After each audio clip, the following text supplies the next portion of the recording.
So very good evening, everyone. Today is our first day for the UGC NET December examination. और आज की class के अंदर हम लोग यूनिट 1 को स्टडी करने वाले हैं।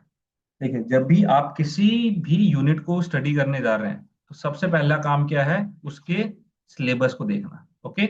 और सिलेबस को देखने के बाद हमें क्या देखना है इसके अंदर कि क्या क्या चीज इंपॉर्टेंट है। पढ़ना हमने सारा है, ऐसा नहीं है कि हम कुछ छोड़ेंगे, इसके अंदर सब पढ़ेंगे।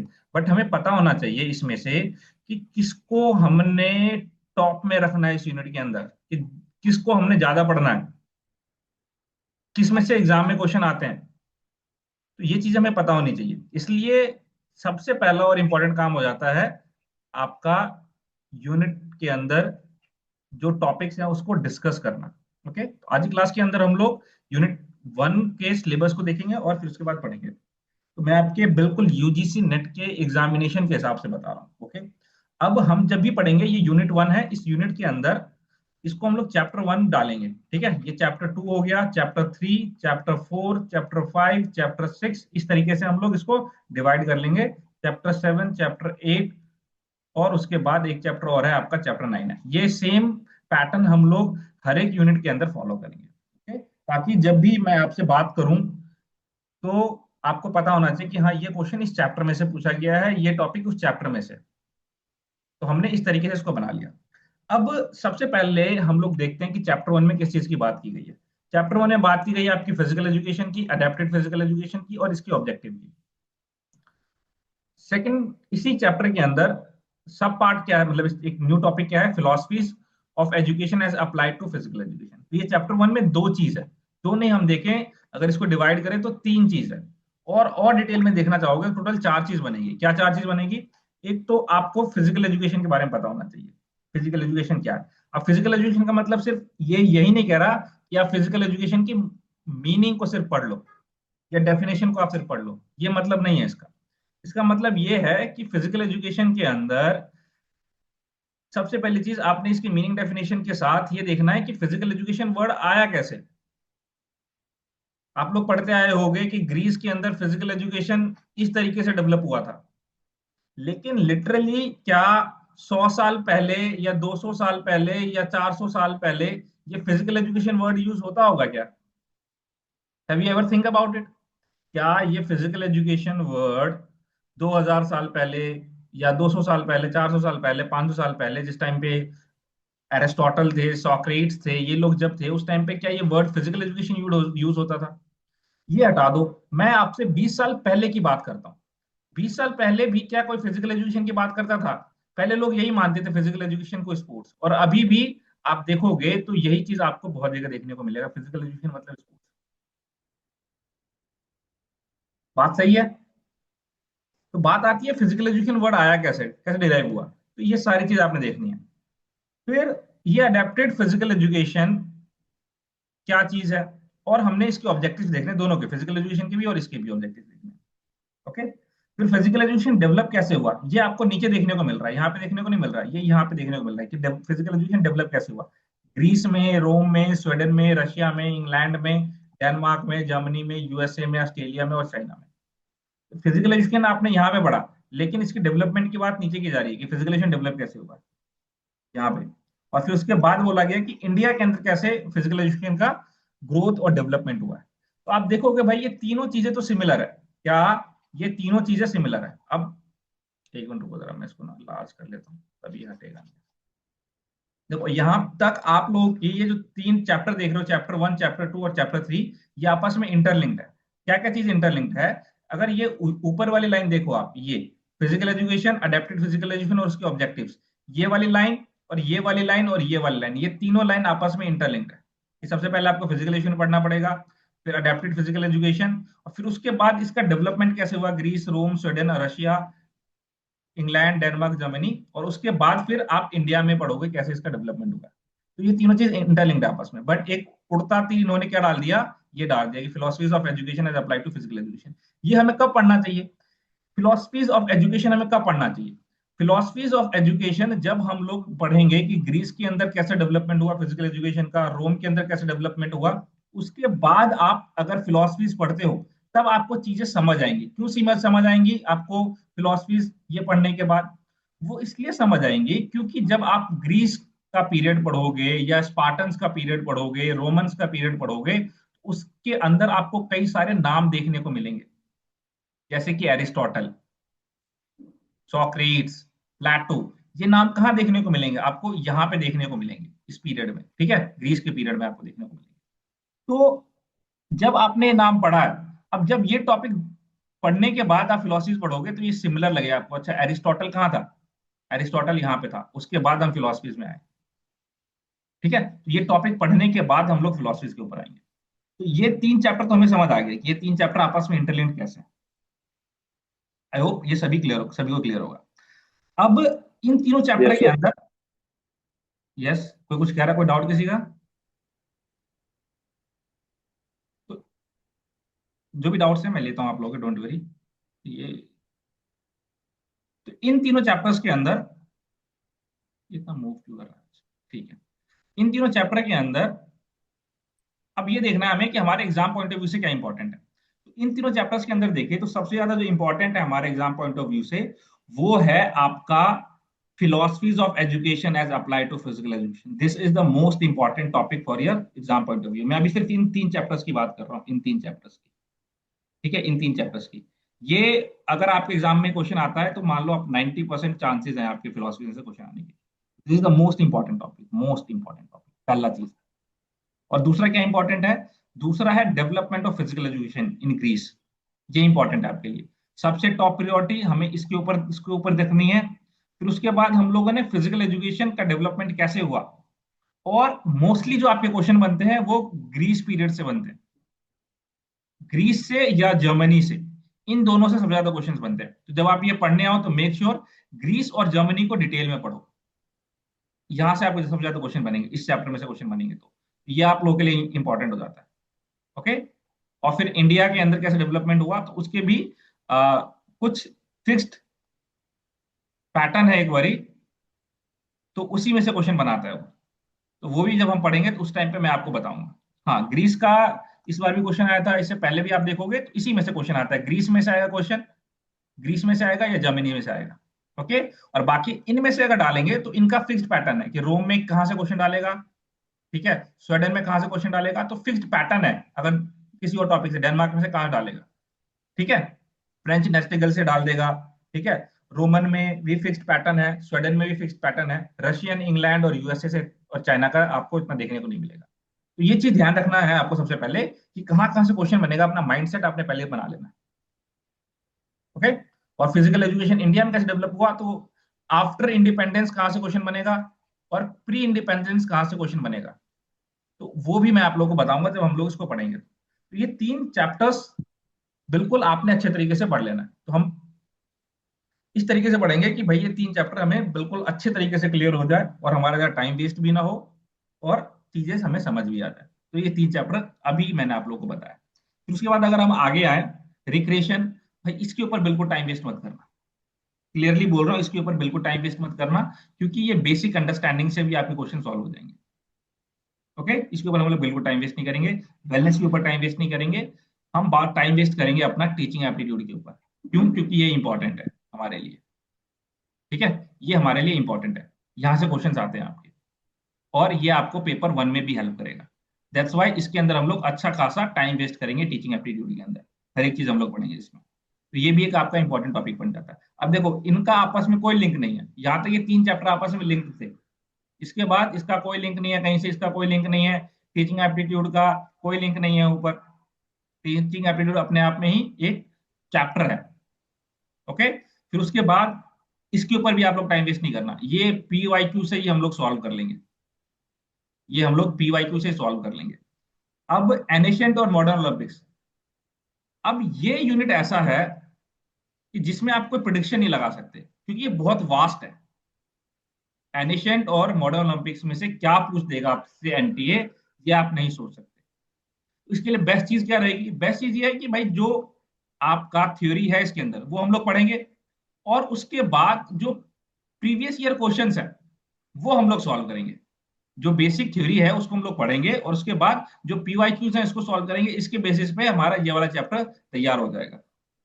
और इसके बाद इसके अंदर और डिटेल में हम लोग नहीं जाएंगे, क्योंकि बहुत वास्ट चैप्टर है ये। हमें टाइम भी अपना बचाना है, क्योंकि पेपर वन भी है और इसके अंदर भी 10 यूनिट है। तो time utilization is very important. फिर उसके बाद ये जो structure and function of international national bodies controlling various game and sports, prominent honours and awards in game and sports.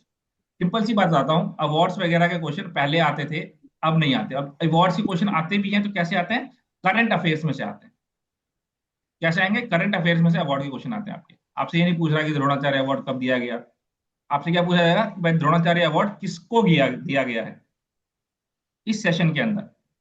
तो ये जो अवार्ड्स हैं, ध्यान सुनना, ये जो अवार्ड्स हैं इससे रिलेटेड आपने करंट अफेयर्स को पढ़ना है कि 2025 के अंदर या 24 के अंदर किस किस को द्रोणाचार्य, अर्जुन अवार्ड, ये सब अवार्ड्स दिए गए हैं आपके। दैट इज मोर इंपॉर्टेंट, आपको पता होना चाहिए। आपकी एनर्जी गलत जगह पे नहीं जानी चाहिए, सही डायरेक्शन में लगना चाहिए आपका एनर्जी। तो अवार्ड से यही क्वेश्चन आएंगे आपके। अब बात करते हैं हम लोग structure and function of international and national bodies. BFQ बनाया गया है इस चैप्टर के अंदर स्टूडेंट्स को। क्वेश्चन कहाँ से बनाते हैं ये इसके अंदर जो आपकी नेशनल या इंटरनेशनल बॉडीज हैं, पहले कहाँ से क्वेश्चन बनाते थे कि भाई बोल दिया गया कि इंटरनेशनल हैंडबॉल फेडरेशन का फॉर्म हुई तो यहाँ से क्वेश्चन बना लेते थे, इंटरनेशनल बास्केटबॉल फेडरेशन का फॉर्म हुई वहां से क्वेश्चन बना लिए। लेकिन अब ये क्वेश्चन नहीं बनाते ये लोग। अब क्या बनाते हैं कि जो आपकी स्कीम चल रही है, ठीक है, तो जैसे टॉप्स हो गया आपका, साई की कई स्कीम्स हो गई आपकी, तो ये जो स्कीम चल रही है आपकी उसके अंदर से क्वेश्चंस बनाते हैं। तो हमें ये पढ़ना है इसके अंदर। हमें अंधों की तरह नहीं, ये सारे जो भी इंटरनेशनल बॉडीज हैं, आईएएफ हो गया या ये हो गया वो हो गया, इसमें से क्वेश्चन नहीं बना, तो हमें ये नहीं पढ़ना।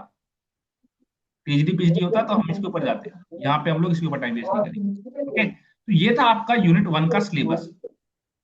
एक बार जरूर दोबारा इसको देखिएगा, रिकॉर्डेड वीडियो जरूर देखना इसका, ताकि आपको एक बार बेसिक अंडरस्टैंडिंग मिल जाए इसकी कि यूनिट वन के अंदर क्या क्या पढ़ना है आपने, क्या नहीं पढ़ना है, किसको इंपॉर्टेंस रखना है आपने, किसको इंपॉर्टेंस नहीं रखना है। इसके अंदर किसी को कोई क्वेश्चन है, कोई डाउट है तो आप लोग पूछ सकते हैं। यस, अभी तक जो हम लोगों ने यूनिट वन का सिलेबस डिस्कशन किया है, इसके अंदर किसी को कोई दिक्कत परेशानी है तो आप लोग पूछ सकते हो, अदरवाइज फिर हम लोग जाते हैं थ्योरी स्टार्ट करने के लिए। सबसे पहले हम लोग बात करेंगे फिजिकल एजुकेशन की।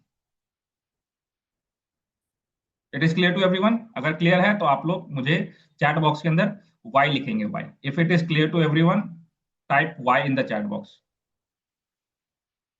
इट मीन्स कि हाँ आप लोगों को समझ आ रहा है।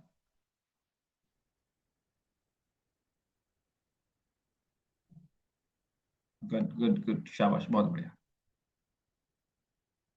एक्टिव रहना है क्लास के अंदर।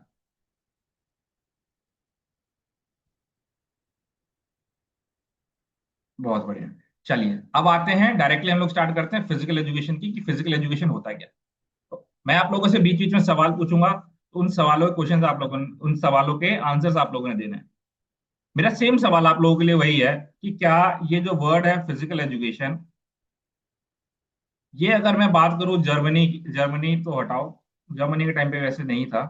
क्या अगर मैं बात करूं ये जो वर्ड है फिजिकल एजुकेशन, क्या ये ग्रीस के टाइम पे या स्पार्टन के टाइम्स पे या रोमन जब थे तो उनके टाइम पे क्या ये फिजिकल एजुकेशन वर्ड यूज किया जाता था क्या? ना, ना, ना। सब बोलेंगे भाई नहीं, उस टाइम पे फिजिकल एजुकेशन वर्ड यूज नहीं करते थे। लेकिन जब आप पढ़ोगे तो आप लोग के दिमाग के अंदर ये सेट कर दिया जाता है कि चाहे वो ग्रीस का पीरियड हो या फिर रोमन पीरियड हो, स्पार्टन पीरियड हो या डेनमार्क का पीरियड हो, उन सभी पीरियड में जो है वो फिजिकल एजुकेशन वर्ड यूज किया जाता था? नहीं, उस टाइम पे कुछ और टर्म्स यूज की जाती थी जिसको हम लोग अभी आगे पढ़ेंगे। कई जगह जिम्नासियम यूज किया जाता था, कई जगह स्पोर्ट्स यूज किया जाता था। तो ये टाइम टू टाइम इवोल्यूशन हुआ है इसके अंदर, तो आपको पता होना चाहिए बेसिक। ओके, तो हम सबसे पहले स्टार्ट करते हैं कि ये फिजिकल एजुकेशन है क्या। तो फिजिकल एजुकेशन आप सभी को पता है कि भाई एक वर्ड है फिजिकल, जिसका मतलब क्या होता है? बॉडी। फिजिकल मतलब क्या, किससे रिलेट करता है? आपकी बॉडी से रिलेट करता है। और एजुकेशन का मतलब क्या होता है? इस वर्ड एजुकेशन का मतलब क्या होता है? आइए इस एजुकेशन वर्ड को हम लोग समझने की कोशिश करते हैं कि एजुकेशन वर्ड का मतलब क्या होता है, तब हमें अच्छे से समझ आ जाएगा कि फिजिकल एजुकेशन है क्या। तो हमने क्या देखा कि ये जो वर्ड है फिजिकल,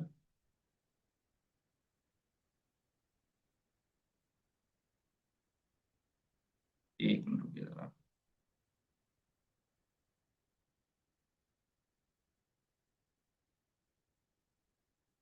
यस, तो पहला वर्ड है फिजिकल। यस, एजुकेशन का मतलब क्या समझते हैं आप लोग? क्या है education?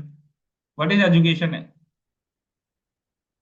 You can turn on your mic और बोल सकते हैं आप लोग एजुकेशन क्या है। What is education according to you?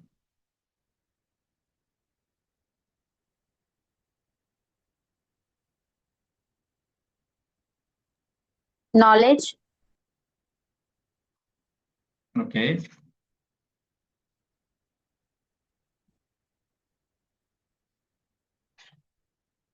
Okay, कोई कह रहा है एजुकेशन का मतलब है नॉलेज।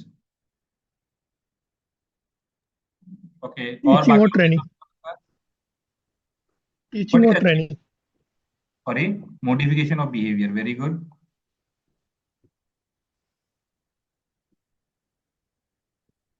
चलिए और बताइए। टीचिंग और ट्रेनिंग स्पेसिफिक किसी ऑब्जेक्ट के ऊपर। Pedagogical method getting knowledge. क्या कह रहे हो विविध? टीचिंग और ट्रेनिंग। टीचिंग और ट्रेड, एक मिनट हो जाए इसके लिखता हूँ।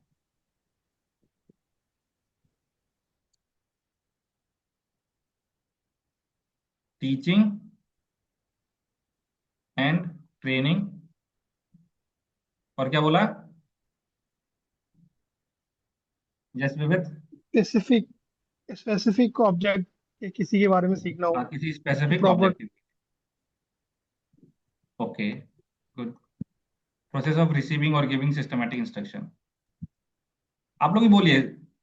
जरूरी नहीं है कि आप सही बोलो, जरूरी ये है कि आप बोलो क्लासेस के अंदर कुछ भी गलत सही जो दिमाग के अंदर आ रहा है, जो आप लोगों को पता है बोलिए। रिसीविंग और giving systematic instruction. Sir acquisition of knowledge है ना, स्किल हो गया, हम्म। किसी चीज की हैबिट हो गई, लर्न करना, एजुकेशन ही है। Acquisition of knowledge, anything which change the behaviour. Way of living in the society.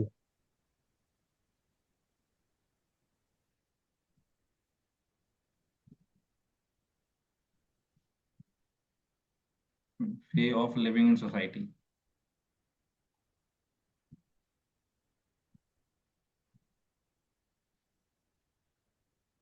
और बताइए।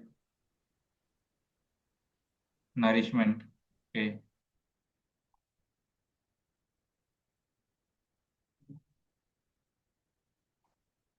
ठीक है, गुड। आप लोगों ने एक चीज आई देखा होगा। हाँ बोलिए, किसी को कुछ बोलना है? आई थिंक एजुकेशन एक ऐसी प्रोसेस है हम्म।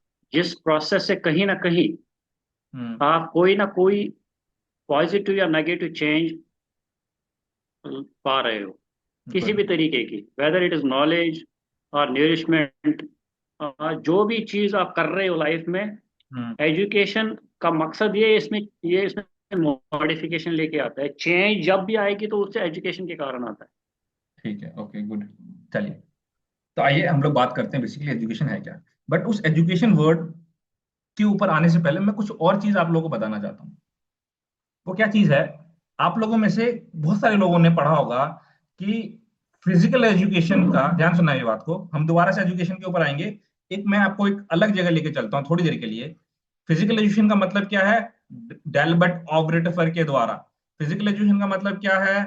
एग्जाम्पल के लिए चार्ल्स ए बचर के द्वारा। फिजिकल एजुकेशन का मतलब क्या है? जेबी नेश के द्वारा। फिजिकल एजुकेशन का मतलब क्या है? एच सी बक के द्वारा। फिजिकल एजुकेशन का मतलब क्या है? कैसिडी के हिसाब से। ये सभी ने पढ़ा होगा, ये सभी की डेफिनेशन है फिजिकल एजुकेशन को लेके। है? आप क्यों इनकी डेफिनेशन को पढ़ रहे हो? Yes sir. आप क्यों इन लोगों के डेफिनेशन को पढ़ रहे हो?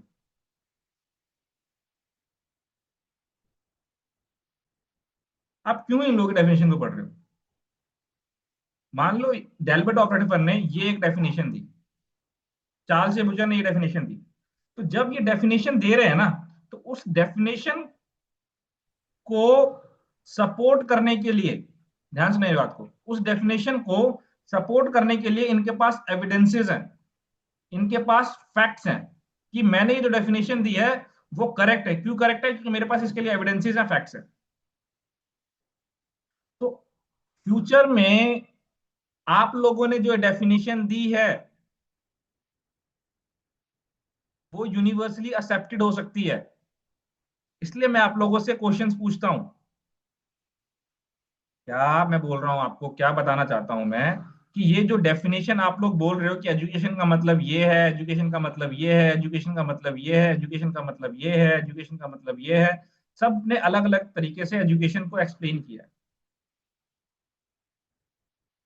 तो क्या ये गलत है? क्या नहीं, बिल्कुल सही बोल रहे हो आप सभी लोग। बिल्कुल मॉडिफिकेशन ऑफ बिहेवियर है, बिल्कुल pedagogical method of getting knowledge है, no doubt on it. But अगर आपको यूनिवर्सली एक्सेप्ट करवाना है इस चीज को, आपको एविडेंसेस प्रोवाइड करने पड़ेंगे, आपको रिसर्च करना पड़ेगा, तब जाके यूनिवर्सली एक्सेप्टेड होगा। तब आपका नाम भी इतिहास के पन्नों में सुनहरे अक्षरों के अंदर लिखा जाएगा। इसलिए मैं आप लोगों से पूछता हूं, जब आप ये चीज बोलते हो, आपको सोचना पड़ता है, दिमाग के घोड़े दौड़ाने पड़ते हैं, जैसे आपको एग्जामिनेशन हॉल में दौड़ाना पड़ता है।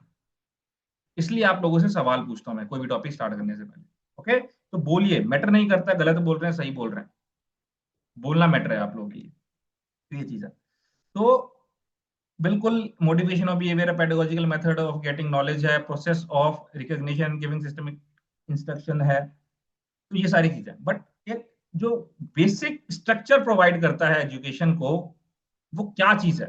वो ये है बेसिक चीज कि ये जो एजुकेशन हम लोग बात करते हैं, एजुकेशन है क्या? अब मान लो एग्जांपल के लिए आप छोटे बच्चे हो, मैं छोटा सा एग्जांपल लेके चलता हूँ। जब आप छोटे बच्चे थे, आप लोगों ने ABCD पढ़ा होगा, ठीक है? जब आप छोटे बच्चे थे, आप लोगों ने ABCD पढ़ा। अब थोड़े बड़े हो गए, अब आपने क्या पढ़ा? A for apple. अब आप लोगों ने क्या पढ़ा? Apple in a day,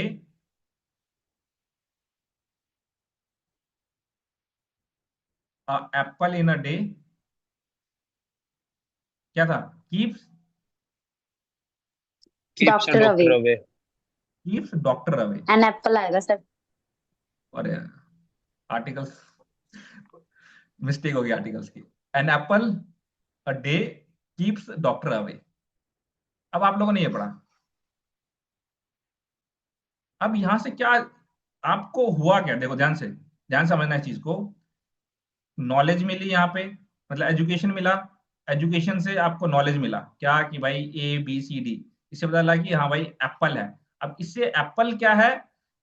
Apple से आपको ये पता चला, ये नॉलेज मिला कि अगर आप एप्पल खाते हो तो आपकी हेल्थ अच्छी रहेगी। क्या हुआ? आपको ये पता चला कि अगर आप एप्पल खाते हो तो आपकी हेल्थ अच्छी रहेगी। तो अब आप क्या करोगे? पहले आप एप्पल नहीं खा रहे थे, जब आपको पता चला कि एप्पल खाने से आपकी हेल्थ अच्छी रहेगी, तो अब आप डेली बेसिस पे क्या कर रहे हो? एप्पल खा रहे हो। तो अब हुआ क्या? इस एजुकेशन की वजह से ही तो आपका जो ये बिहेवियर था, ये देखो, पहले आप एप्पल नहीं खा रहे थे, आपका बिहेवियर क्या था? पहले आप एप्पल नहीं खा रहे थे, फिर बाद में आप एप्पल खाने लग गए। तो उसकी वजह से हुआ क्या? कि आपके बिहेवियर के अंदर चेंज हुआ। क्या बिहेवियर के अंदर चेंजेस हुआ? तो इसका अगर हम एक सिस्टमैटिक प्रोसेस देखें, तो सिस्टमैटिक प्रोसेस क्या हो रहा है कि एजुकेशन की वजह से हमें क्या मिला? एजुकेशन की वजह से हमें नॉलेज मिली।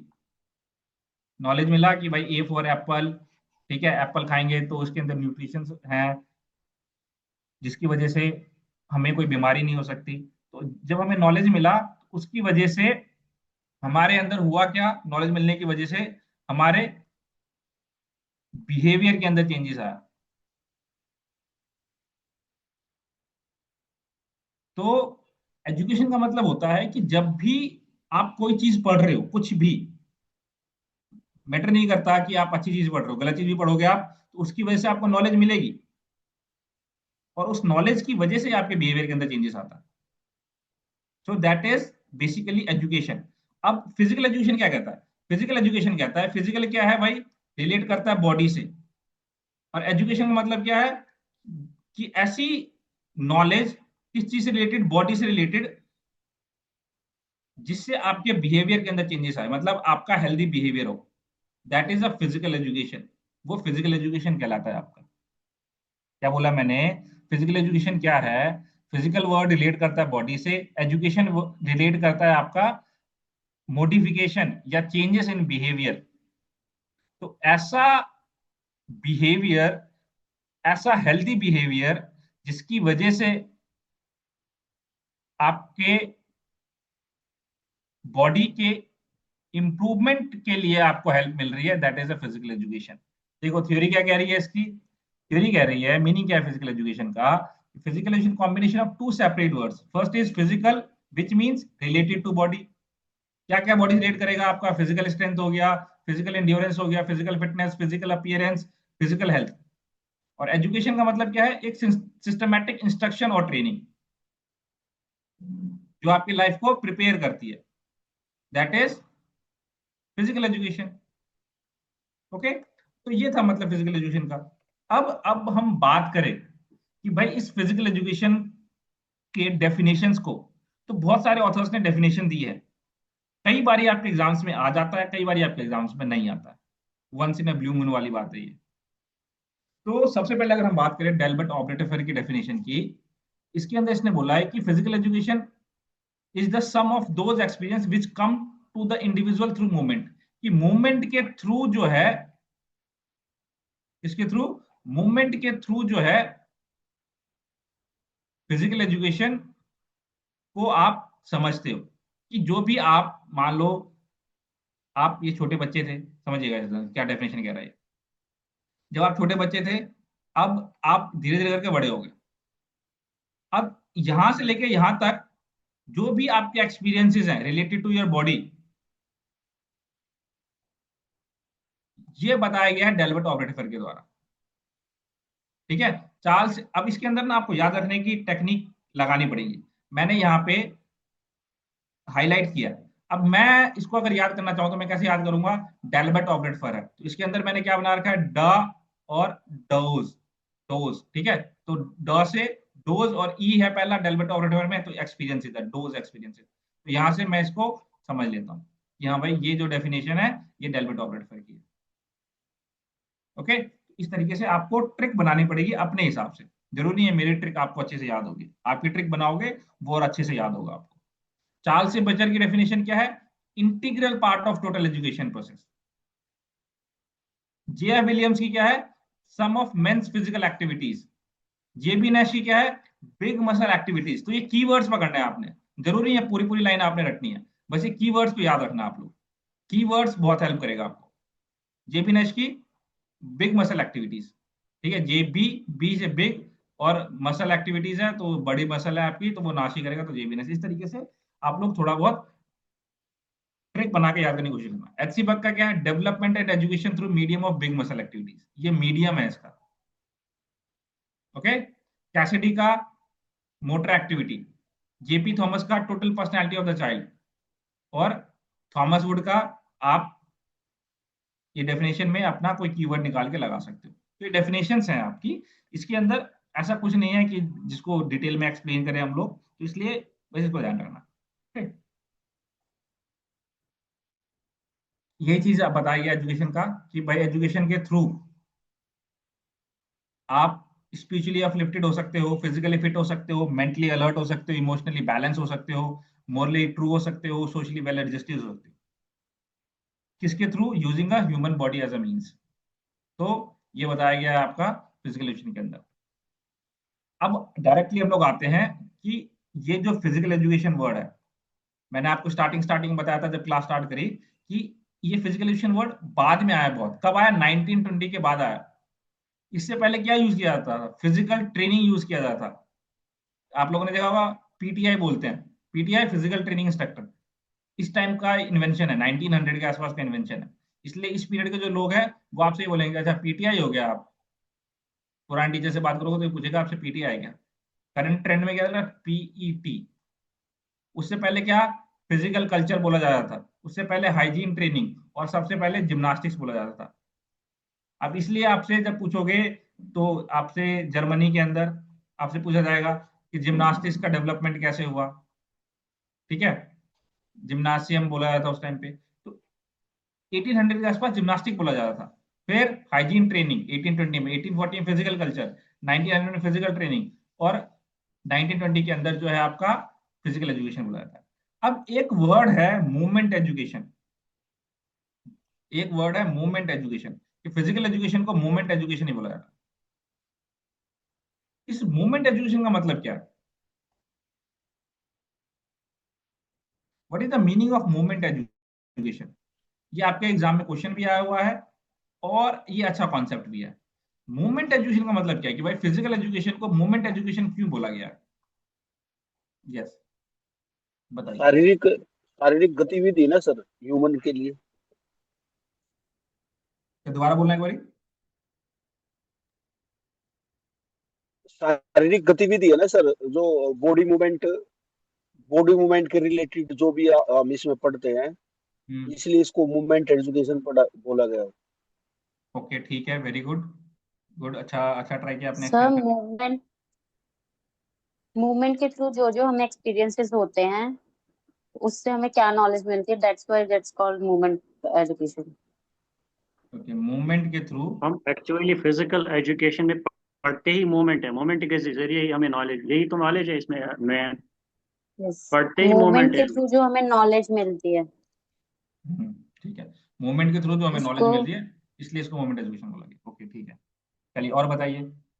गुड, अच्छा एक्सप्लेन कर रहे हो आप लोग, गुड गुड, शाबाश, और ट्राई करिए। May be the sir specific skills जो डेवलप होते हैं मोमेंट एजुकेशन में, उसी को मोमेंट एजुकेशन बोलते हैं, स्पेसिफिक जो स्किल्स। नहीं, हम स्पेसिफिक पढ़ स्किल्स हो। हम एक इसमें मिनट, इसमें 99.99% मोमेंट ही डिस्कस होता है फिजिकल एजुकेशन में। बिल्कुल। But that means we are learning the specific skills. Specific skills, definitely I will come it to कि व्हाट इज स्पेसिफिक स्किल्स। आप किसी चीज की बात कर रहे हो, इसके ऊपर हम लोग आएंगे, डोंट वरी। अभी आप लोग अपने अपने पॉइंट्स Okay, एक्सप्लेन sir. करो, फिर उसके बाद मैं आपको एक्सप्लेन करता हूँ क्या चीज है ये। Life okay, experiences share with life others. Experiences, okay, ठीक है, चलिए और कुछ आओ समझते हैं। बिल्कुल, मूवमेंट के थ्रू आपको जो नॉलेज मिल रही है, अब होता क्या है जरा समझिए। आपने क्या मूवमेंट करी?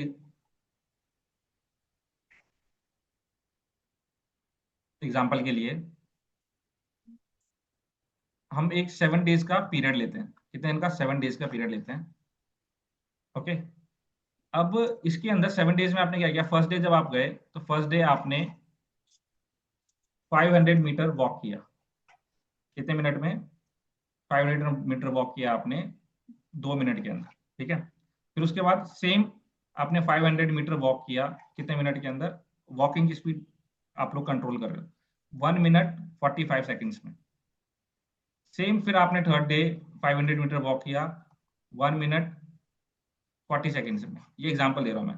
First day, second day, third day, fourth day, 500 metre walk in 135 seconds. Okay, fifth day आपने 500 मीटर वॉक किया 1 मिनट 30 सेकेंड्स, ठीक है, एंड सिमिलरली आपका चल रहा है। अब होगा क्या? आप देख रहे हो कि जब आपने पहले दिन किया 2 मिनट लगा, दूसरे दिन किया 1 मिनट 45 सेकंड, फिर 1 minute 40 second, 1 minute 35 second, 1 minute 30 second, ऐसे करके आपका टाइम रिड्यूस होगा, ठीक है। अब यहाँ पे जब आप ये मूवमेंट कर रहे हो 500 मीटर जब आप वॉक कर रहे हो, तो इससे होता क्या?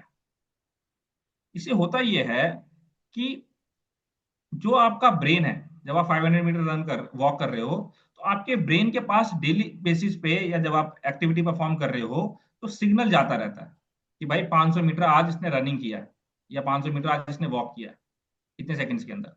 और ये जब आपके ब्रेन के अंदर सिग्नल गया, आप मोटर मूवमेंट परफॉर्म करते हो। मोटर मूवमेंट क्या होता है? जो ब्रेन से सिग्नल आता है और आप एक्टिविटी परफॉर्म करते हो, that is a motor movement. Okay, तो फर्स्ट डे भी आपने यही सेम चीज हुआ, सेम प्रोसेस। सेकंड डे भी सेम प्रोसेस हुआ, 500 मीटर आप रन कर रहे हो, ब्रेन के पास सिग्नल गया, ब्रेन ने आपकी मोटर एक्टिविटी परफॉर्म करवाई, मतलब मसल्स को कमांड दिया कि हाँ भाई आप मूवमेंट करो। थर्ड डे भी सेम पैटर्न, फोर्थ डे भी सेम पैटर्न, फिफ्थ डे भी सेम पैटर्न, सिक्स डे भी सेम पैटर्न, सेवन डे भी सेम पैटर्न चल रहा है आपका। इससे हो क्या रहा है? आपकी जो ये मोटर मूवमेंट है या मोटर एक्टिविटी है आपकी, ये इसके अंदर इंप्रूवमेंट हो रही नहीं हो रही? रोज अगर आपको मैं एक ही चीज बताता रहूं बताता रहूं बताता रहूं बताता रहूं, तो इसके अंदर तो आप माहिर हो जाओगे। जैसे कोई एक स्किल है, आप डेली बेसिस पे परफॉर्म कर रहे हो, तो उसके अंदर एक्सपर्ट बन जाते हो। तो वैसे ही जब आप फिजिकल एजुकेशन को पढ़ते हो, ठीक है, या जब आप फिजिकल एजुकेशन के अंदर मूवमेंट करते हो, मूवमेंट कहने का मतलब क्या है? सारी चीज, आप सुबह कब उठ रहे हो, क्या कर रहे हो, कितने बजे सो रहे हो, that everything comes under the movement. तो जो ये सारी चीजें आप कर रहे हो, उन सब चीजों की वजह से होता क्या है कि जो आपका ये मोटर मूवमेंट है, उसके अंदर एफिशिएंसी इंप्रूव हो जाती है, उसके अंदर आपकी एफिशिएंसी इंप्रूव हो जाती है। तो इसलिए इसको फिजिकल एजुकेशन को मूवमेंट एजुकेशन बोला जाता है। क्यों बोला जाता है? क्योंकि ये जो मोटर एक्टिविटी है आपकी, है ना, यही होता है ना। देखो, ये अगर आपको बेसिक एक्सरसाइज फिजियोलॉजी का नॉलेज होगा, तो जो ब्रेन के पास सिग्नल गया वो कौन लेके गया? एफरेंट न्यूरॉन सिग्नल लेके जाता है। और ब्रेन से मसल्स के पास सिग्नल कौन लेके आता है? तो बोलोगे इफरेंट न्यूरॉन या मोटर न्यूरॉन लेके जाता है, या इसको सेंसरी न्यूरॉन बोल सकते हो और इसको मोटर न्यूरॉन बोल सकते हो आप। यही तो है मोटर एफिशिएंसी। इसी के अंदर तो आपकी एफिशिएंसी इंप्रूव हो रही है, जब आप डेली बेसिस पे ये टास्क परफॉर्म कर रहे हो।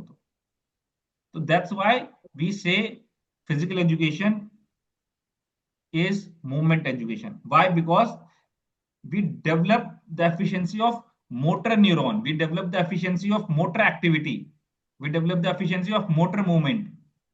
इसलिए हम इसको जो है मूवमेंट एजुकेशन बोलते हैं। तो देखो क्या कह रहा है physical education now, this called movement education because it indicates how the body moves to develop efficient motor activity. Okay, तो इसलिए हम इसको मूवमेंट एजुकेशन बोलते हैं। अब सिग्निफिकेंस क्या है फिजिकल एजुकेशन प्रोग्राम का स्कूल्स के अंदर, इसके ऊपर हम लोग टाइम वेस्ट नहीं करेंगे, ये आपके एग्जाम में नहीं आता है। But just for a safer side मैंने आप लोग को बताया है ये कि फिजिकल फिटनेस को इंप्रूव करता है, स्किल्स को डेवलप करता है, फिजिकल ग्रोथ डेवलपमेंट होता है, इंटेलेक्चुअल डेवलपमेंट होता है, इमोशनल कंट्रोल आपका इंप्रूव होता है, सोशल एडजस्टमेंट प्रमोट करते हो, पर्सनल एडजस्टमेंट आपका फैसिलिटेट होता है, न्यूरोमस्कुलर डेवलपमेंट होता है, just now you have seen that, promotes cultural integration and develop leadership qualities. तो ये चीज है इसके अंदर, सिग्निफिकेंस है आपका ये हम लोग पढ़ चुके हैं। तो physical education is education through movement. किसके थ्रू हमें एजुकेशन मिलती है? मूवमेंट के थ्रू एजुकेशन मिलती है।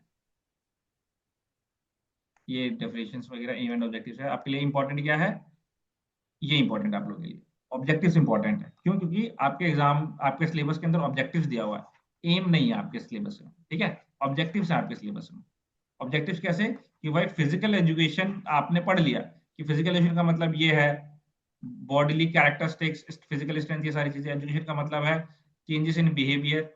ओके, तो ये आपने पढ़ लिया। अब इसके ऑब्जेक्टिव्स क्या क्या है? बट ऑब्जेक्टिव्स कैसे पढ़ने हैं आपने? कि भाई अलग अलग ऑथर के हिसाब से, कि मान लो हमारे क्लास के अंदर सब ऑथर हैं अलग अलग। मान लो अजय के हिसाब से क्या ऑब्जेक्टिव है, अमन के हिसाब से क्या ऑब्जेक्टिव है, अमित के हिसाब से क्या ऑब्जेक्टिव है, एजाज के हिसाब से क्या ऑब्जेक्टिव है, फिर उसके बाद अयाश के हिसाब से क्या ऑब्जेक्टिव है। तो मान लो हर इंडिविजुअल के हिसाब से आपने इसके ऑब्जेक्टिव देखने हैं, ये आपके एग्जाम के अंदर आता है। तो बुक वॉल्टर के हिसाब से फिजिकल एजुकेशन का क्या ऑब्जेक्टिव है? तो बुक वॉल्टर कहता है, देखो भाई सबकी राय अलग अलग होगी। अगर हम लोग देखें यहाँ पे, मैंने आपसे क्या पूछा कि फिजिकल एजुकेशन क्या है, तो आप लोगों ने इतने सारे डेफिनेशंस या इतने सारे मीनिंग्स मुझे बता दिए, ये बता दिया, ये बता दिया। किसी का सिमिलर आया क्या? नहीं, सबका अलग अलग आया। तो वैसे ही ऑब्जेक्टिव है, सेम ये चीज कि जब ऑब्जेक्टिव बोला गया, हाँ भाई मैं मान लो किताब लिख रहा हूँ और उसके अंदर मैंने पूछा 10 लोग हैं, ये 10 लोग हैं, अब मैं पूछूंगा अपने अपने हिसाब से आप मुझे ऑब्जेक्टिव बताओ, तो डेफिनेटली सब लोग अलग अलग अपने पॉइंट ऑफ व्यू रखेंगे। तो वैसे ही ऑब्जेक्टिव को अलग अलग लोगों ने, बुक वॉल्टर ने क्या बोला कि भाई एक ऑब्जेक्टिव क्या है? हेल्थ है। दूसरा ऑब्जेक्टिव क्या है? Worthy use of leisure time. तीसरा ऑब्जेक्टिव क्या है? Ethical character. ये बुक वॉल्टर के हिसाब से। जेबी नेश के हिसाब से क्या है? एक ऑर्गेनिक डेवलपमेंट, कि भाई ऑर्गेनिक डेवलपमेंट होना चाहिए, न्यूरोमस्कुलर डेवलपमेंट होना चाहिए, इंटरप्रिटेटिव डेवलपमेंट होना चाहिए, इमोशनल डेवलपमेंट होना चाहिए। ये चीज है। अब मैंने आपको दो डेफिनेशन दिखाया यहाँ पे, बुक वॉल्टर की और जेबी नेश की। बट इसके अंदर एक इंटरेस्टिंग फैक्ट बताऊं आपको, क्या चीज है?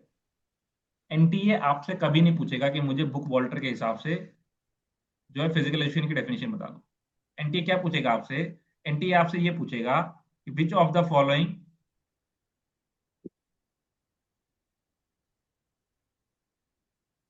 इज द, मैं यहाँ पे लिखता हूँ, दो मैंने आपको डेफिनेशन बताई है अभी तक, बुक वॉल्टर की और जेबी नेश की।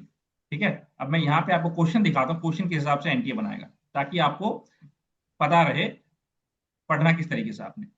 मैं आपको क्वेश्चन ये लिख के देता हूँ और आप लोग आंसर देने की कोशिश करिएगा। विच ऑफ द फॉलोइंग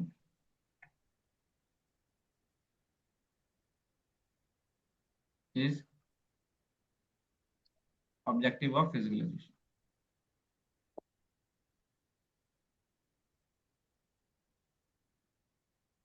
पहला ऑप्शन देता हूं मैं आप लोगों को, ए ऑर्गेनिक डेवलपमेंट।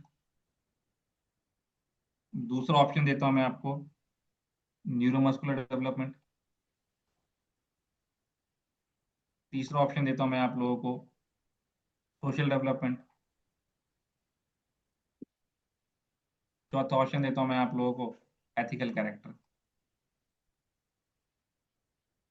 ठीक है, अब ए में क्या क्या है, first and second correct, B के अंदर है first second third correct, C के अंदर है first second third fourth correct, और डी के अंदर क्या है, ए करेक्ट, मतलब पहला करेक्ट। चलो अब आंसर दो, साहब। सब लोग चैट बॉक्स के अंदर आंसर दो।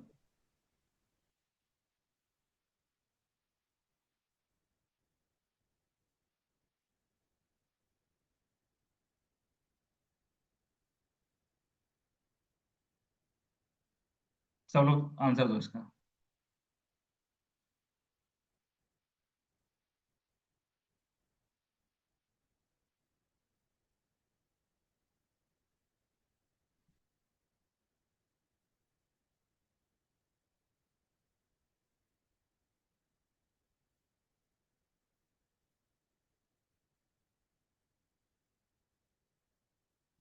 अब देखो, यहाँ पे आप लोग फंस गए।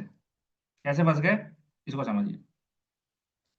अब मैं आपको इसी के अंदर एक वर्ड लिख देता हूँ, और which of the following is the objective of physical education according to J B Nash. अब आंसर दो, अब क्या होगा।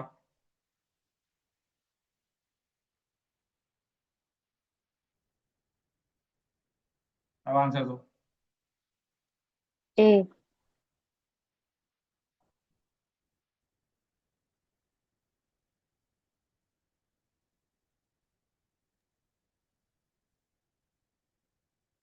कई बार आपसे एनटीए, अब सोशल डेवलपमेंट मुझे बता दो, कहाँ पे आपने ऑब्जेक्टिव पढ़ा है, किसके हिसाब से आपने ऑब्जेक्टिव पढ़ा है फिजिकल एजुकेशन का ही है। एनटीए कई बार आपको इस तरीके से कंफ्यूज करता है, ऑथर का नाम नहीं दिया लेकिन आपसे तीन ऑप्शन इस तरीके से डालेगा कि वो तीनों ऑप्शन एक ही ऑथर के होंगे, एक ऑड होगा आपके लिए। आपको लगेगा कि ये डेफिनेशन है लेकिन ऑड है ये। आप लोग अगर फर्स्ट सेकंड थर्ड आंसर दे रहे हो तो एथिकल कैरेक्टर भी, मैं ये वाला क्वेश्चन हटा जेबी नेश का हटा देता हूँ। ठीक है, अब हम लोग ये देखते हैं विच of the following is objective of physical education. Organic development भी है, न्यूरोमस्कुलर डेवलपमेंट भी है, एथिकल कैरेक्टर भी है। आप लोगों ने पढ़ा है किसके हिसाब से, बुक वॉल्टर के हिसाब से, कि फिजिकल एजुकेशन का ऑब्जेक्टिव है एथिकल कैरेक्टर। बट ये क्वेश्चन क्या पूछ रहा था, क्वेश्चन पूछ रहा था कि भाई ऑप्शन के अंदर आप देखो किसका डेफिनेशन है ये। ऑप्शन के अंदर अगर आप देखोगे जेबी नेश नहीं लिखा हुआ है, ऑर्गेनिक डेवलपमेंट, न्यूरोमस्कुलर डेवलपमेंट।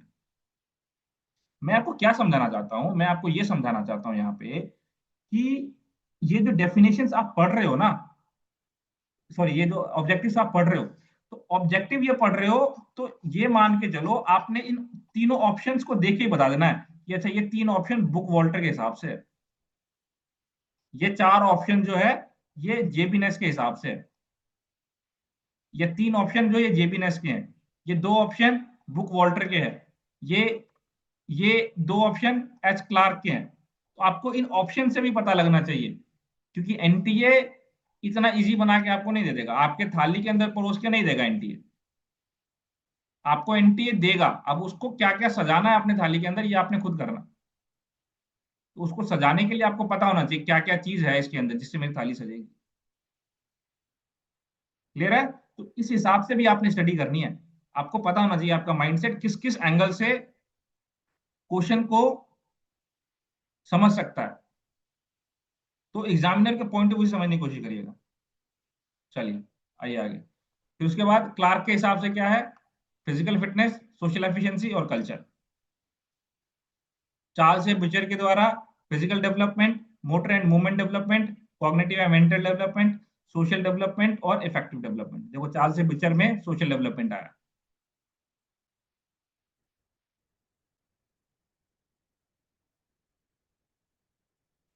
ठीक है। अब according to Bloom and Harold M Barrow, cognitive affective psychomotor domain, ये टीचिंग एप्टीट्यूड में आप पढ़ोगे डिटेल में, तो ये चीज था आपका। तो आपको पता होना चाहिए कि किसके हिसाब से क्या डेफिनेशन है। क्लियर है सभी को? एंगल्स पता होने चाहिए आपके पास, एग्जाम किस किस तरीके से एग्जाम में क्वेश्चन बन सकते हैं आपके। चलिए अब आते हैं आगे। कैरियर ऑप्शंस क्या क्या है आपके पास, तो we will not waste time on it, जैसे आपके लिए इन्फॉर्मेशन क्या चाहिए। कुछ चीजें हैं जैसे फिजिकल एजुकेशन के अंदर जो कोर्सेज स्टार्ट हुए हैं आपके, तो first physical education institute YMCA था आपका, एचसीएफ 1920 में ओपन हुआ था। इसके अंदर 1931 के अंदर 1931 के अंदर सीपीएड और डीपीएड स्टार्ट हुआ, इसको ध्यान रखना आप लोग। अब सर 1930, हाँ ये आपने जो according to 2014 NCT regulation BP converted to BPS से, बीपी क्या तो है ही नहीं डिग्री, एनसीटी है, यूजीसी की है। ये, अब बीपी, बीपी यूजीसी के अंदर आता है आपका एनसीटी के अंदर, क्या, यूजीसी के, हाँ यूजीसी के अंदर है। यूजीसी के अंदर आता है ना बीपी, आपका बीपी यूजीसी के हाँ अंदर आता है आपने आपका। एनसीटी लिखा है ना सर। क्या कह रहा है समझो इसको, ये क्या कह रहा है, अकॉर्डिंग टू 2004 एनसीटी रेगुलेशंस, होता क्या है, जो भी टीचर एजुकेशन प्रोग्राम्स होते हैं आपके, हाँ जो भी टीचिंग रिलेटेड है, चाहे आपका बीएड हो गया, बीपीएड हो गया जिसमें लास्ट में एजुकेशन है आपका, डीएलएड हो गया, जो भी टीचिंग रिलेटेड कोर्सेज हैं, वो सारी की सारी आपकी एनसीटी देखती है। ओके। अब हाँ हाँ 2014 में एक रेगुलेशन आया जिसमें बोला गया है कि जो बीपीईएस है, आप उस रेगुलेशन को पढ़ोगे, जो बीपीएस है वो एनसीटी के अंदर नहीं आता है। ठीक है, ये रेगुलेशन आया है उसके अंदर, तब जाके वो बाद में फिर एनसीटी के अंदर नहीं। हाँ यूजीसी के अंदर आएगा, मतलब ये नहीं लिखा है कि यूजीसी के अंदर आएगा, ये लिखा है कि एनसीटी के अंदर नहीं आएगा बीपीएस। हाँ मतलब कहने का मतलब ये है, सर ये बोलो। सर ये पूछ रहा है बीपी और बीपीएस, ये हम्म, दोनों यूजीसी के हैं या दोनों इनमें से एक एनसीटी का है? दो कोर्स है ना, बीपी एक तो, और एक बीपीई, बीपीएस भी चलता है। बीपीईएस आज अब चलता है। ठीक है, बीपीईएस चलता और है, एक और एक एमपीएस चलता है। एमपीईएस, और ये जो है ना आपका एमपीईएस, ये ऑलमोस्ट खत्म के कगार पे है। ओके, तो एमपीईएस सर जो है इसे रेगुलेट ऑलमोस्ट, कौन करता है? इसे रेगुलेट कौन करता है, एनसीटी या यूजीसी? एमपीएस को, ये ये यूजीसी के दोनों को, दोनों डिग्री है बीपीएस, यूजीसी। देखो मैं बताता हूँ बीपीएस सिंपल और सा। एमपीएस? एनसीटी के जो कोर्सेज होंगे आपके, ध्यान रखना, एनसीटी के जो कोर्सेज होंगे, इजी तरीके से समझो, एनसीटी के जो कोर्सेज होंगे उसमें एक कॉमन चीज आपको लास्ट में एजुकेशन देखने को मिलेगा। जैसे बीपी एड एनसीटी रेगुलेट करेगा, एमपी एड एनसीटी रेगुलेट करेगा, बीएड एनसीटी रेगुलेट करेगा, डीएलएड एनसीटी रेगुलेट करेगा।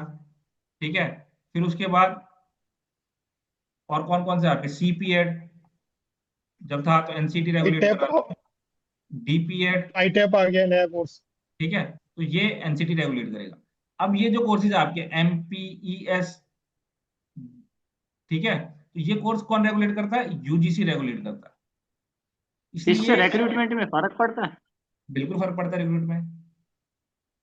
जैसे एक कैसे? कंट्रोवर्सी चलती है आपकी बीपीईएस की और बीएससी की, ये कंट्रोवर्सी चलती है कि क्या ये इक्विवेलेंट है क्या, या बीएससी बीपीएड इक्विवेलेंट है क्या। तो इसके अंदर एक कहानी है, वो कहानी मैं आप लोगों को बताऊंगा। ये कुछ टीचर्स जो है उन लोगों ने बेवकूफ बना के रखा है, जो हायर अथॉरिटीज हैं उनको, उसकी वजह से इतनी कंट्रोवर्सी चलती है। तो उसके पीछे का बैकग्राउंड मैं आप लोगों को बताऊंगा डिटेल में। दिल्ली के कुछ लोग हैं जिन्होंने ये तो सारी जॉब में, बट जॉब ये में तो तो कहीं दोनों से वैलिड है ना। नहीं, बीएससी किस में है? BSc in BSc physical physical education, education. वही नहीं कह रहा हूँ मैं, बीएससी बीएससी बना के फिजिकल रखा है। एजुकेशन अलग से होता? हाँ अलग से होता है। ये जो हायर अथॉरिटीज है ना फिर उसको तो बेवकूफ ठीक ऐसे बना रखा है, मैं बताऊंगा आपको डिटेल में इसके ऊपर, डोंट वरी अबाउट इट। मेरे मेरे टीचर्स हैं वो, मुझे पता है इनकी कहानी क्या है कर रखी है। ठीक है, तो अब डिटेल में बताऊंगा मैं आप लोग को। अभी अभी थ्योरी के ऊपर वापस आते हैं हम लोग, नहीं तो आउट ऑफ द वे चला जाता है टॉपिक। ये तो बहुत बड़ा कंफ्यूजन है सर, इसको करना कभी। हाँ हाँ बिल्कुल, आराम से कभी इसके ऊपर डिस्कशन कर लेंगे, हम समझाएंगे। फिर उसके बाद सीपीएन डीपीएड तो आपको पता है 1931 में स्टार्ट हुआ है, वाईएमसीए में स्टार्ट हुआ सबसे पहले। बीपी 1957 में स्टार्ट हुआ था एलएनआईपी के अंदर। ठीक है, फिर उसके बाद बीपीएड स्टार्ट हुआ। एमपीएड स्टार्ट 1962-63 के अंदर हुआ एलएनआईपी से। फिर पीएचडी एमफिल स्टार्ट हुआ आपका। बीपीएस एंड एमपीएस 2014 में स्टार्ट हुआ था। ओके, और बीपी को बीपीएस में कन्वर्ट कर दिया गया। और बाकी जो एमफिल है आपकी डिसकंटिन्यू हो गई थी आपका जो न्यू एजुकेशन पॉलिसी है उसके द्वारा। तो सीक्वेंस पता होना चाहिए आपके पास कि सबसे पहला कोर्स कौन सा आया, क्योंकि सीक्वेंस में आपके एग्जाम में क्वेश्चन बनता है। तो सबसे पहला कोर्स आपके लिए सीपीएड और डीपीएड आया था फिजिकल एजुकेशन में। फिर बीपी आया, ठीक है। फिर उसके बाद आपका बीपीएड आया, फिर एमपीएड आया, फिर पीएचडी आया आपका, देन एमफिल, और बीपीएस और एमपीएस 2014 में आया आपका। ठीक है, तो ये सीक्वेंस आपको बताना चाहिए। एमपीई भी था सर, एमपीई। एमपीई बीपीई के साथ एमपीई था। इधर ये रहा, एमपीएस ये रहा ना, है तो बीपीएस एमपीएस। हाँ हाँ, एमपीई भी था सर, बीपीई और एमपीई, मास्टर्स ऑफ फिजिकल एजुकेशन है हमारा यहाँ टीचर ओके, सर है।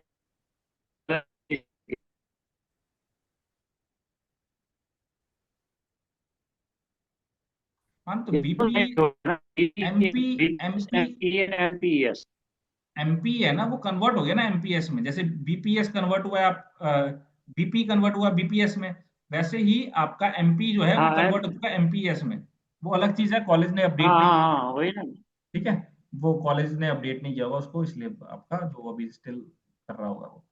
अब देखिए, कंपटीशन जो स्पोर्ट्स कंपटीशन होते हैं आपके, वो एक होता है आपके चार दीवारी के अंदर।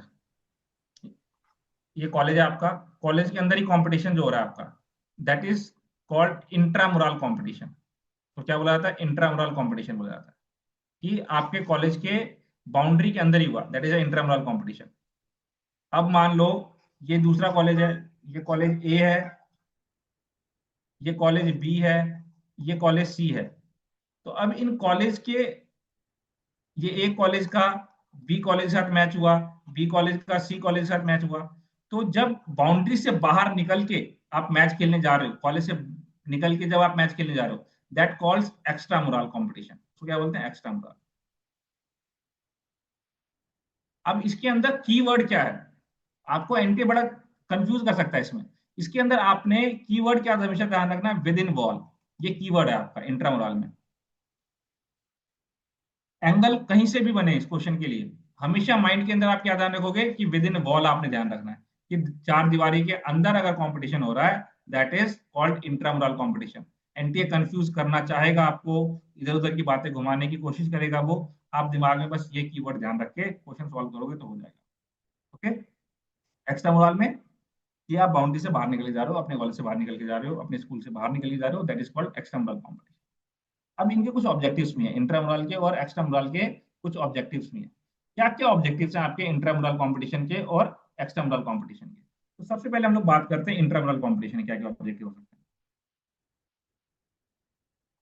इंट्रामुरल कंपटीशन की अगर मैं बात करूं, तो सबसे पहले होता है कि भाई इस कॉलेज के अंदर जितने भी बच्चे हैं, हर एक हाउस का, मान लो ये एक हाउस है, ये एक हाउस है, ये हाउस है, हर एक हाउस की टीम पार्टिसिपेट करेगी इसके अंदर। सबसे बड़ा ऑब्जेक्टिव होता है मास पार्टिसिपेशन का। जितने ज्यादा बच्चे हैं वो इंट्रामुरल कंपटीशन के अंदर पार्टिसिपेट करें, मास पार्टिसिपेशन। और क्या क्या ऑब्जेक्टिव हो सकता है इसका, कि इसके अंदर जो स्टूडेंट्स हैं उनका ऑलराउंड डेवलपमेंट हो।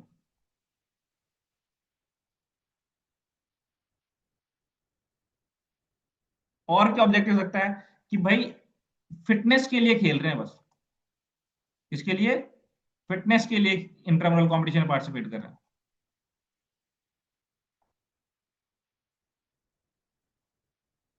फिटनेस के लिए, वेलनेस के लिए, ठीक है, इसके लिए इसके अंदर पार्टिसिपेट कर रहा है। एक इंपॉर्टेंट चीज जो निकल के आती है आप लोगों के लिए, that is curricular integration. Curricular integration का मतलब क्या हुआ? एक जो इंपॉर्टेंट चीज निकल के आती है वो निकल के आती है आपकी करिकुलर इंटीग्रेशन। क्या मतलब हो सकता है करिकुलर इंटीग्रेशन का?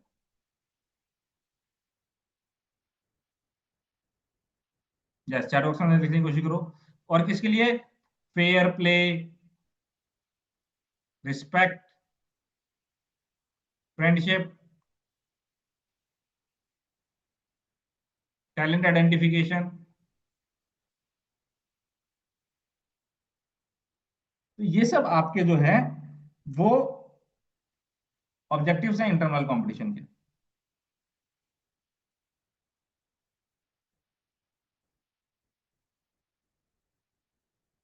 ठीक है, अब देखो करिकुलर इंटीग्रेशन क्या हो गया। करिकुलर इंटीग्रेशन कहने का मतलब है, इंटीग्रेशन का मतलब क्या होता है कि चीजों को इंटीग्रेट करना, मिलाना। ठीक है, क्या करना? मिलाना। मतलब जो आपका करिकुलम है, जो आप पढ़ रहे हो, जो करिकुलम है, उसको इंटीग्रेट करना स्पोर्ट्स से, गेम से।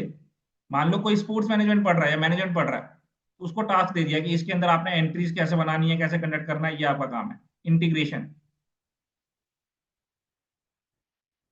कोई कंप्यूटर साइंस अच्छा है, वेबसाइट वगैरह बनानी आती है, तो आप देखोगे ऑनलाइन एंट्री कैसे बनानी है, वेबसाइट कैसे बनाना है, दैट इज इंटीग्रेशन। तो कल करिकुलर इंटीग्रेशन ये भी आपका ऑब्जेक्टिव है इंटरनल कंपटीशन का। क्लियर? अब एक्सटर्नल कंपटीशन का क्या ऑब्जेक्टिव होगा?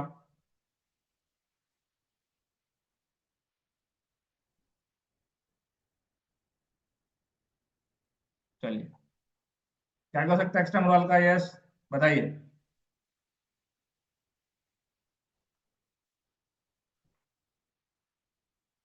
Competition, sir. Competition, yes, very good. Competition, और बताओ। Highest performance,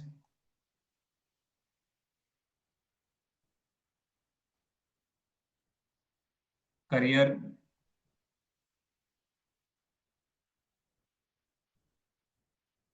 exposure, socialization, good.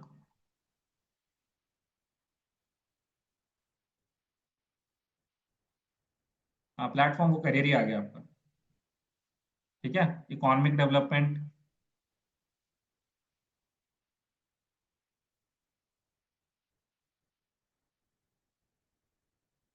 Cultural development. ठीक है, तो ये सारी चीजें आपके एक्सटर्नल के अंदर आ जाएंगी। देखते हैं आपकी थ्योरी में क्या क्या कह रहा है ये।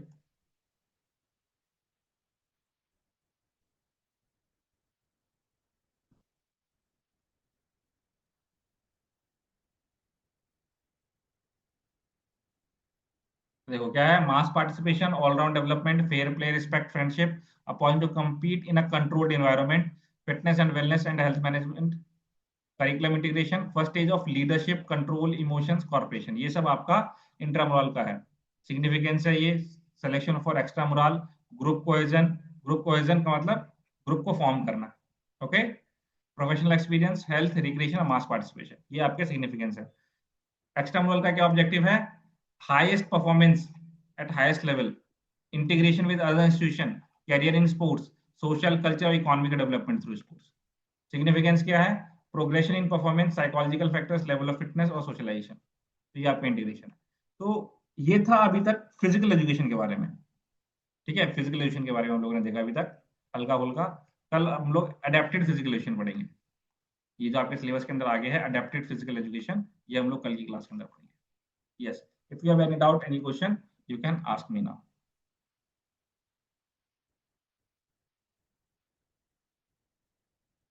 स्टार्टिंग की जो क्लासेस होंगी आपकी 4-5, वो मैं थोड़ा स्लो धीरे धीरे लेके चलूंगा, ताकि आप लोगों के साथ थोड़ा घुल मिल के फिर हम लोग क्लासेस को सही तरीके से और कंटिन्यू करेंगे। तो अभी बड़ा आराम से चल रहा है। Very good. बताइए, कोई क्वेश्चन, कोई डाउट है किसी का तो आप लोग पूछ सकते हैं। बाकी कई लोगों को DPES MPES में प्रॉब्लम है। एक मैं कोई डाउट लेता हूँ आपके।